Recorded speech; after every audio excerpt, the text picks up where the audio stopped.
Hi guys, Louie here! Welcome back to my channel. So for today's video, naisip ko na i-share ko sa inyo yung kwento kung paano ko na-diagnose ng CKD and ng lupus. So it all started on September 2017. Almost 1 week ako nilagnat nun. At first, akala namin dengue lang siya.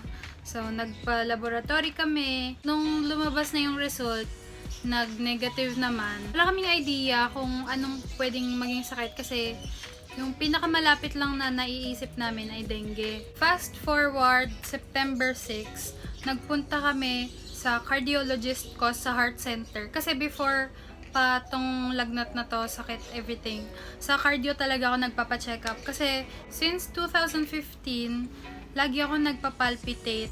And nasabi namin sa cardio na mataas yung blood pressure ko kasi na-BP ako ng tito ko ng isang beses. Tapos, 130/90. Sabi niya, pag daw naman sa heart, hindi naman daw dapat tumataas yung BP. So, kinontak niya yung kakilala niyang nephro sa NKTI. Paglabas nung laboratory results, nakita na medyo mataas na yung creatinine ko, nasa 300 na yata. Tapos, yung urine, parang may bacteria na yata. So, ang ginawa ng cardiologist ko, niresetahan niya ako ng antibiotic kasi akala niya meron akong UTI. Pero before no, never pa ako nakakaranas ng UTI. Wala namang kulay yung urine ko, so akala namin normal lang lahat. Yung symptoms ko lang talaga ay nilalagnat tsaka hypertension. So, nung sinabi nung cardiologist sa nephro yung results ng lab ko, ay gusto nung nephro ay magpa-check up na agad ako sa kanya. September 9, hindi ko makakalimutan. Kaming dalawa lang ni Mamsi nagpunta sa NKTI. Nung nagpa-check up kami, dala na namin yung mga laboratory namin. By that time, yung creatinine ko yata ay 400 or 500. Something like that. Tapos, hindi namin alam na masama na pala yung sa kidney kasi wala naman kaming idea about sa mga kidney disease. Wala namang may ganun sa pamilya namin. So, sobrang unfamiliar pa. Nung araw na yon, nung nakita na nung doctor yung laboratory results ko, ang sabi niya, chronic kidney disease, stage 5 na agad. Wala kaming idea na ganun na pala siya kalala. Kasi wala naman ako nararamdaman, walang masakit sa akin.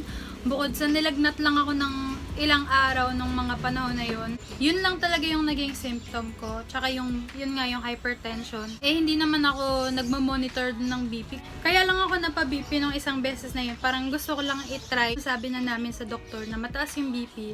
And yun na pala yun. Sign na pala siya na meron akong CKD.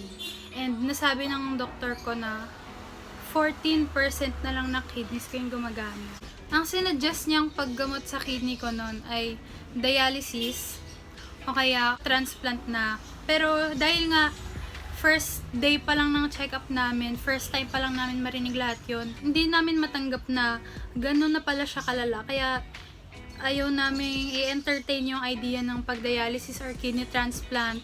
Inisip namin na baka meron pang ibang way para parang ma-reverse. Nung araw na yon na-confine na ako.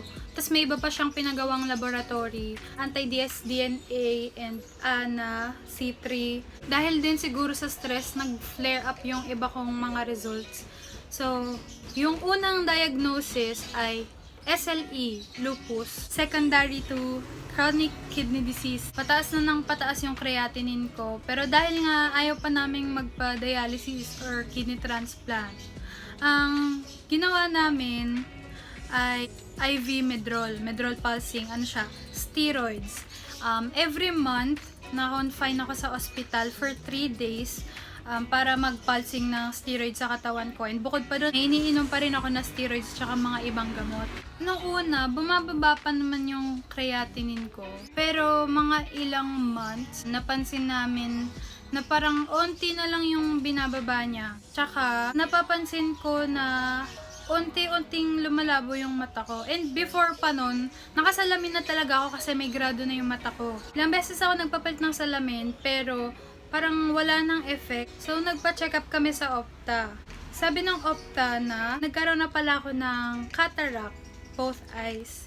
And wala kaming idea na dahil pala yun sa steroids kasi hindi naman kami nasabihan beforehand na magkakaroon pala ng ganong effect yung steroids sa mata. Either cataract or glaucoma. Since pumapasok pa ako ng mga panahon na yun, hindi ko talaga kaya na hindi pa patanggal kasi sobrang labo, as in kahit anong gawin mo sobrang blurry ng lahat. Tapos pag natatapatan ng araw ang sakit sa mata tsaka sa ulo. Kaya ayun, nagpa-opera ako nung kanang mata pa lang, pero yung kaliwa hindi pa. Madalas kasi ako magpa-ultrasound nung mga unang confinement ko. And napansin namin nung unang ultrasound sa right ovary ko parang may maliit na cyst. Pero sabi nung doktor na hindi naman daw siya delikado. Benign naman siya. And since wala namang sumasakit, hinayaan na lang namin. After ilang months ng pagmamonitor namin sa ultrasound kung lumalaki ba yung kidney ko or hindi, kung lumiliit ba, napapansin namin na yung cyst sa right ovary ko ay lumaki na rin siya and kailangan na siyang tanggalin.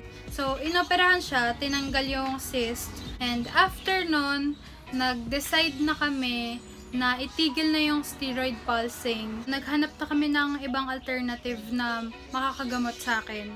And nakahanap kami ng herbal sa Tarlac. Base sa mga nakikita kong video sa Facebook and sa mga advertisement niya online, maganda raw yung results. And may mga nagte-testimony, nakapareho ko ng sakit na gumaling din sila. Libre lang yung check-up niya, ang haba ng pila, ang daming mga tao. So nung nakita namin, inisip namin, legit siguro kasi ang laki ng building, tas may mga pinapagawa pa, siguro ang daming kinikita nito, ang daming nagpapagamot, effective talaga. Tas nung nagpa-check up na kami, ayun, may seminar pa about sa gamot, sa mga bawal kainin, yung mga bawal na pagkain, as in, doon talaga ako na-shock kasi bawal ka kumain ng kanin, bawal ka kumain ng fruits, tsaka mga tinapay, basta kahit anong carbs bawal, lahat ng kahit anong sugar bawal. 9 days ko lang siya tinry talaga kasi after 9 days, sinabi ko kay ma'am na itigil na namin kasi nakakaramdam na talaga ako na may hindi magandang nangyayari sa loob ng katawan ko. And yun, pinilit ko siya na magpa-laboratory kami. And dun sa 9 days na yun, sobrang nahirapan ako. Yung pinaka mahirap talaga sa mga pinainom niya. Ang daming nireseta ng mga dahon, iba-ibang dahon, kung saan kami naghagilap. Yung dahon na yun, ibe-blender, iinumin, may luya, merong baking soda, ihahalo yung baking soda. Tapos, kailangan mong magdurog ng organic eggshells. Eggshells! Dudurogin mo yung eggshell.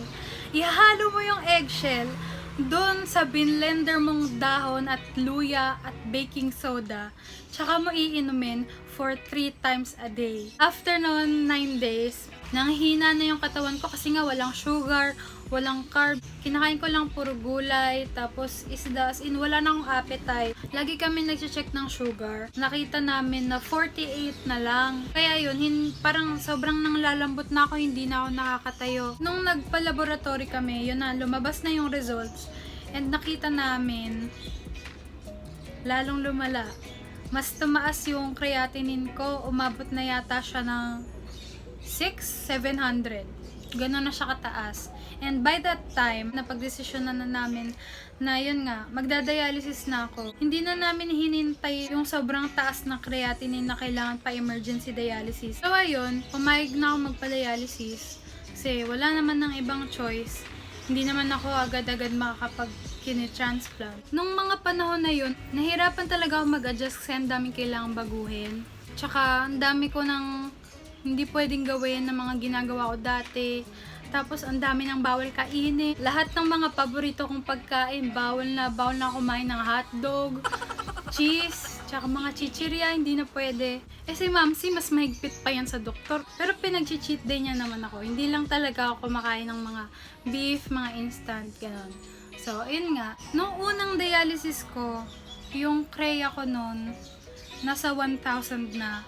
Pero after nung first session, bumaba siya sa 500. Pero after ilang sessions, nakikita ko na wala na talaga siyang effect. Parang after dialysis, sige, bababa.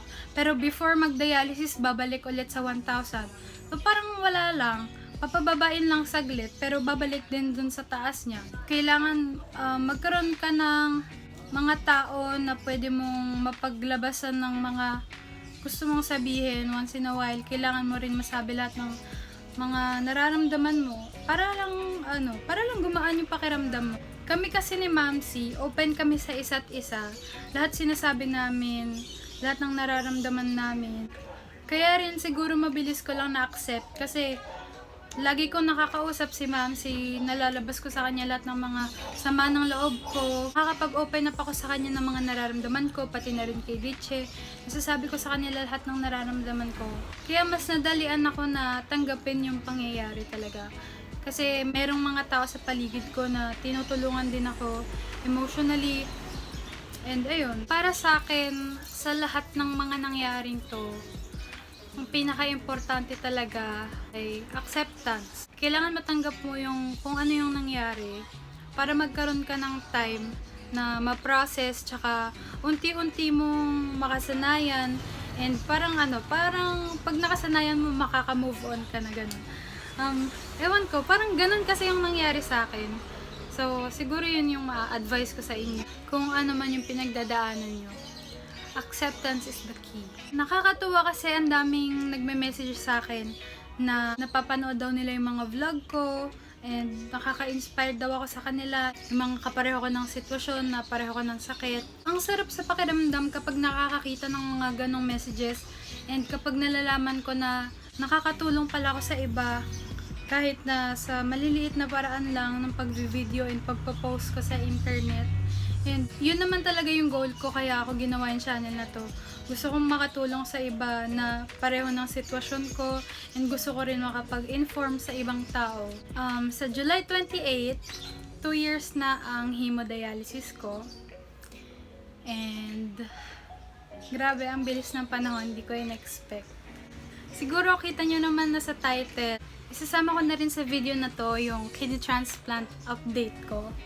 If you've watched my video, yung cross-matching test namin ni Mamsi, nag-match kami ni Mamsi sa cross-matching test and one step na lang, transplant na. Kaya sobrang saya. Ang ingay ng mga sasakyan. Kanina pa. This year dapat yung transplant ko. I uploaded the cross-matching results video nung December. And nung January, nagpa-check up si Mamsi sa rheumatologist kasi last year, napapansin namin na meron siyang red spot sa pisngi na lumalaki. And akala namin rashes. And nung nagpa-check up siya sa derma, sabi insect bite daw. Pero nung December, sumasakit palagi yung mga joints niya and lagi siyang nanghihina and masakit yung katawan, masakit yung ulo. So nabanggit niya yun sa nephro ko kasi nga nag-work up kami nun sa transplant. And yun, in-advise siya na magpa-check up sa rheumatologist. So nung nagpa-check up si Mamsi sa rheumatologist,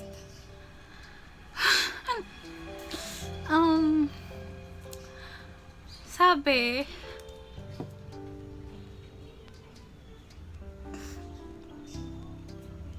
nag-positive siya sa lupus.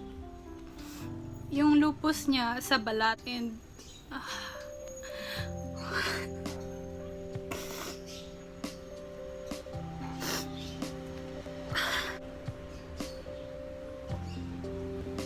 ang sakit. Oh my God. Bago pa siya magpa-check up, parang naiisip ko, kasi sabi, yung iba ganun din yung symptoms nila sa lupus eh. Butterfly rash, masakit yung katawan. And naisip ko na baka may lupus din si Mamsi. Tas ayun nga, nag-positive siya sa lupus. And nung January namin yun nalaman. Nung nalaman namin yun, Parang gumuho yung mundo ko. Kasi hindi ko in-expect na ako may sakit, pati rin pala siya meron. Akala namin, stress lang yon and na-overwork lang siya. Hindi namin in-expect na magkakalupus din siya. Ayun na nga, yun yung update ng transplant ko.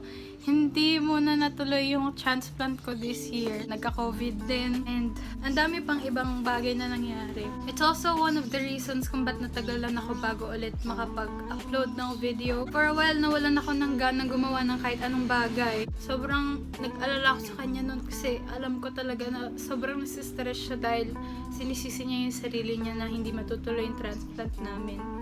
Pero for me, okay lang kahit di na ako ma-transplant ever. Basta wag lang siya magkasakit. Ano ba yan ang drama? Kala ko naubos na yung luha ko ng anniversary ng 1D. So, yun yung update ng transplant ko, guys. Hindi mo na siya tuloy for now. Maghahanap muna kami ng panibagong donor and sana lumipas na yung COVID. Ayun lang. Sorry kung medyo emotional tong video na to. Di ko in-expect na iiyak na naman ako ng ganito. Pero, ayun. Gusto nyo ba makita yung fistula ko? Malaki na siya. Dati flat lang yan eh. Ngayon, tsaka nagpapasa. Pag na-transplant ako, gusto ko siya patanggal. Yun lang guys. Sorry kung magulo tong video na to. Cut ako ng cut ng pag-film ko dahil ang ingay ng mga sasakyan sa labas na iinis ako. Nakadaan lang. Sa mga nanonood dyan, kung meron mga teenagers or kahit sino, kung gusto nyong sumali, meron akong group na ginawa sa Facebook. CKD Youth Club, yung pangalan niya. I'll insert a pic somewhere sa screen. I created that group para sa mga teenagers or sa mga bata pa na meron ding katulad ko na sakit, parang support group ganon, and we can have discussions over there and I can give you some advice if you want. Kasi may mga nagme-message sa akin din na about sa mga food and about sa dialysis. Pwede kayong mag-post doon ng mga questions nyo and I'll try my best to answer. Kahit wala kayo CKD or curious lang kayo, gusto niya lang ma-inform, pwede rin kayong mag-join. I'll put a link in the description box below. Ayun lang guys. I hope you're all doing well. Mag-ingat kayo palagi. Huwag kayong lalabas ng bahay if hindi nyo kailangan. Always wear your mask and maghugas kayo lagi ng kamay. And stay safe, stay inside your house. I hope you like this video and I'll see you on my next one.